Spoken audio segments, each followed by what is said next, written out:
আসসালামু আলাইকুম। এখন আছে আমরা হচ্ছে গুটেল বাজার নৌকাঘাটিতে।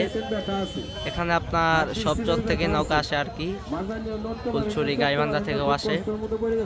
এই নদীর আর কি দীর্ঘ যাবৎ ধরে শুকনা ছিল, মাঝখানে টানা বৃষ্টিপাতের কারণে হচ্ছে যে নদীতে পানি বাড়ছে। অবশ্য আপনার পানি বেড়ে ভালোই হয়েছে, চরের লোকেদের দীর্ঘ একটা পথ অতিক্রম করতে হয় না।